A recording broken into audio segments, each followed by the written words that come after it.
አድማጮች እንደምን ከርማችኋል? መቼም የካቲት 12 1929 በሚወሳበት ጊዜ ይህን ቀን በሐዘን ማያስታውስ ኢትዮጵያዊ ያለ ብያላ ሻምበል ያንን ቀን አሁን ያንን የሰቆቃና የመከራ ቀን በማስታወስ ታሪኩን እንዲህ በማለት ይተርኩልናል።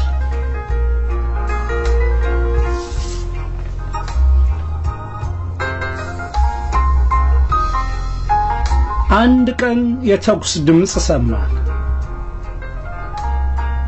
እለቱ የካቲት 12 ቀን 1929 ዓመተ ምህረት ሲሆን የተኩሱ መነሻ ምክንያት ያው የግራዚያኒ መቁሰል ነበር። 3 ኢጣሊያኖችና ሌሎችም አድራሻችንን የሚያውቁ የሀገራችን ሰዎች መተው እየነዱ ከዚያው ፊት ከነበርንበት ወይን ቤት አስገብተውን በማግስቱ የቀሩትን 42ቱን ወታደሮች እየሰበሰቡ አምጥተው የኛኑ የመሰለድል እንዲያገኙ አደረጓቸው። የደረሰብን ድብደባና ግርፋት ሰው ይችላል የሚባል አልነበር። እጃችን የፊጥኝ ወደ ኋላ ታስሮ የዛፍ ፍልጥ እንጨት በላያችን ሲያልቅ ጥፊና ጡጫ ሲወርድብን ከቆየ በኋላ ያኮርማጅ ግርፋቱ ይቀጥል ነበር። ገራፊዎቹ ክንዳቸው ሲዝል እያረፉ ምርመራውን በዚህ አይነት ለሁለት ቀናት ሲያከናውኑ ቆዩ። በአራተኛው ቀን በመኪና ጭነው ወደ ምጽዋ ወሰዱ። ከዚያም በመርከብ ተሳፍረን ሞቃዲሾ ስንደርስ ደናኔ ወይን ቤት ከተቱ። በደናኔ ወይን ቤት በብዙ ሺህ የሚቆጠሩ ሴትና ወንድ ኢትዮጵያውያን እስረኞች ነበሩ። ካየናቸው ይበልጥ ሌሎች ብዙዎች እንደነበሩ ብንሰማም በድብደባ ብዛት፣ በጥይት፣ በረሃብና በበሽታ ማለቃቸውን ተረዳን።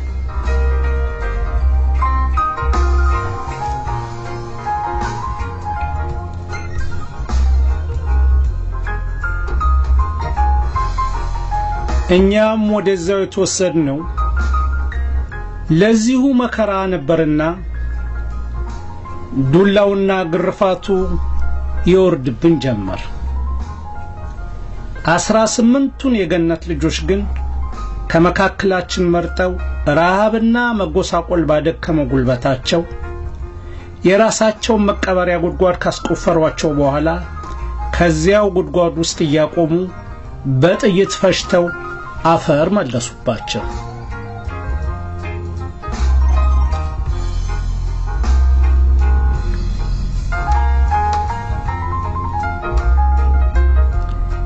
ይህን ሁሉ ስቃይ የቻልነውና ከጥይት የተረፍነው 30 የገነት የጦር ወታደሮች ሌሎች ሴቶችና ወንዶች ኢትዮጵያውያን እንዲሁም ከሌላ አገሮችም የመጡ እስረኞችን ወደ ኢጣሊያ ለመውሰድ በመርከብ ጫኑ።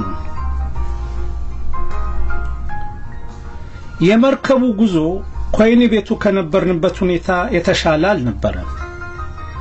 በተለይም ስዊስ ካናል ስንደርስ የእንግሊዝ ፖሊሶች ለምርመራ ወደ መርከቡ ሲወጡ እስረኞቹን ከመርከቡ የከሰል ማኖሪያ ክፍል ውስጥ አግብተው ዘጉብን።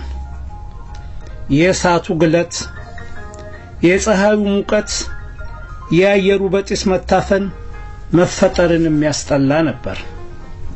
ከ3 ቀናት በኋላ ናፖሊ ስንደርስ 30ዎቹን የገነት ልጆች በአውቶቡስ ጭነው አኞኖ ከተባለ የእስረኞች ሰፈር ከተቱ። ይህ ቦታ ለጊዜው ለእስረኞች ማረፊያ እንዲሆን የተሰራ ቁመቱ 5 ሜትር በሆነ የሽቦ አጥር የተከለለ ነው። በአኞኖ ስር ሰፈር እንዳለው ጣሊያንኛ መነጋገር ደና አድርጌ ቻልኩ በማለት በዚሁ እስር ቤት የደረሰባቸውን በትዝታ እንዲህ በማለት ያጫውቱናል። አንድ ቀን የእንግሊዝ አውሮፕላን መጥቶ በአረብኛ በእንግሊዘኛና በፍራንሳይኛ የተጻፈ ወረቀት ሲበትን ጥቂቶቹ ከስር ሰፈር ውስጥ አረፉ። እኔም አንዲቷን አገኘሁና ደበኳት። ለካስ ሌሎች እስረኞች አይተው ኑሮ ለሰፈሩ ዘበኛ ገለጹለት። መልእክቱ የተነገረው ዘበኛ መጥቶ ከፊት የተገተረ ያ ቀድሞ ኖራ የሚመስል መልኩ አሁን ሳምባ መስሏል። የአይኑና የግንባሩ ሁኔታ በእኔ ላይ ምን ያህል ጥላቻ እንዳደረበት ነገረኝ። ቢሆንለት ወዲያውኑ አንቆ ቢገድለኝ የሚከፋው አይመስልም። ጽሑፉን ተወበል ጽሑፉን አምጣ አለኝ። ከኪሴ አውጥቼ ሰጠሁት። አልበቃውም። ይቺን በግራ እጁ አዛወረና መዳፉን ዘርግቶ ጣቶቹን እጥፍ ዘርጋ በማድረግ ቶሎ በል ሌላውንም ማምጣ ሲለኝ ራሴን እያወዛወስኩ ይሄው ብቻ ነው አልኩት። ደርሶ ላይ ጠቅመው ንዴቱ ገንፍሎ በጫማው ረገጠኝ። እኔስ ማን ነኝ? ኢትዮጵያውያን ለክብራችን ከርሱ የበለጠ ስሜት እንዳለን ገና አልተገነዘበውምና እጆቼ ከሰንሰለት ነፃ ወጥተው ስለነበረ ትምህርት እንድሰጠው ኢትዮጵያዊነቴ ያስገደደኝ። በነበረኝ የጎልማሳ ኃይል ከጆሮ ግንዱ ስር 2 ጊዜ በጡጫ ብነጠርቀው ከግሬ ስር ተፈተፈተ። የዘበኛውን አወዳደቅ እስረኞች ሲመለከቱ ድፍረቴ በፍርሃት እንዲዋጡ አደረጋቸው። ሌሎች የፋሽስት ዘበኞችም እየሮጡ ሲመጡ ከቆምኩበት ሳልነቀንቅ ጠበቅኳቸው። በብዛት በላይ ተረባረቡብኝና እጆቼን በካቴና ውስጥ አስገብተው ከነበርኩበት ፎቅ ወደ ታች ቢለቁኝ በትከሻዬ ከመሬት አረፍኩ። ትከሻዬ ደቀቀ፣ ጉልበቶቼም ተላላጡ።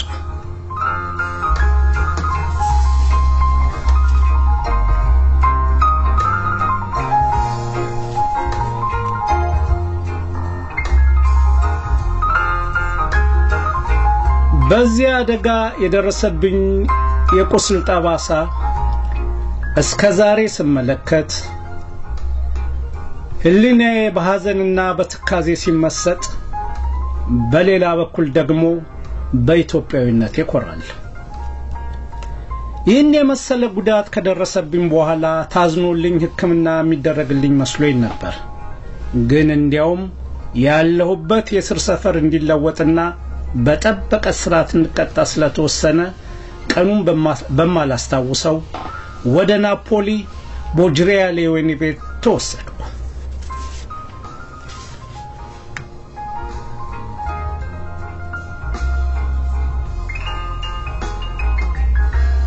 ቦጅሪያሌ እስር ቤት ውስጥ የነበረው የእስረኛ ብዛት እጅግ የበረከተ ሲሆን የብዙ አገር ዜጎች ነበሩበት።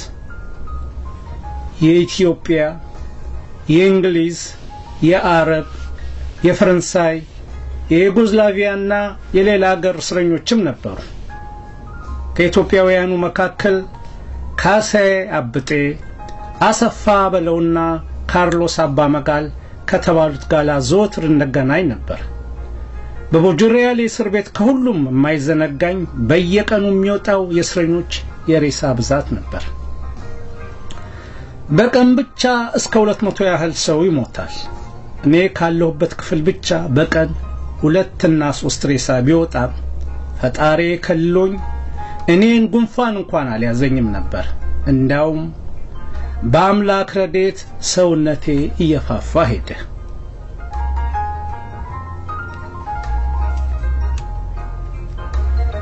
ከዚህ እስር ቤት እንዳለን ሁለተኛው የዓለም ጦርነት ተነሳ። ከዚህ ሁሉ በላይ እኛ የነበርንበት የስር ሰፈር አስጊ መስሎ ስለታያቸው ሌሊት በሚያልፍ ባቡር እስረኞችን በሙሉ በሰንሰለት እያቆራኙ ከናፖሊ ወደ መካከለኛው ኢጣሊያ ማጓጓዝ ጀመሩ። እስር ቤቱ የሚገኘው በተለይ በሌቺ ወረዳ ትሪያ ቀበሌ ቪላ አስባዳ ከተባለው ቦታ ካምቦ አንተርናቴ የተባለ ነበር። ጉዟችን አሳዛኝና አሰቃቂ ነበር። መራመድ የተሳነው አንዳንድ እስረኛ እየወደቀና ወደ ፉርጎ ሲያመራ በግፊያው መካከል እየተረገጠ ሕይወቱን አጥቷል። በናፖሊ ከተማ ውስጥ የከበበን ሲቪል ሕዝብ ገሚሱ ሲተፋብን ክንዳቸውን ወደ አየር እያወጡ በዛቻ የደነፉብንን ወጣት ፋሽስቶች አልዘነጋቸውም።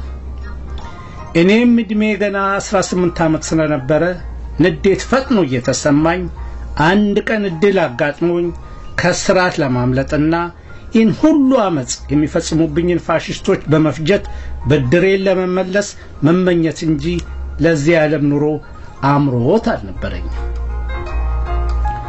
በማለት ጀግናው አብዲሳ አጋ የሩቅ ጊዜ ትዝታቸውን ያውጉናል።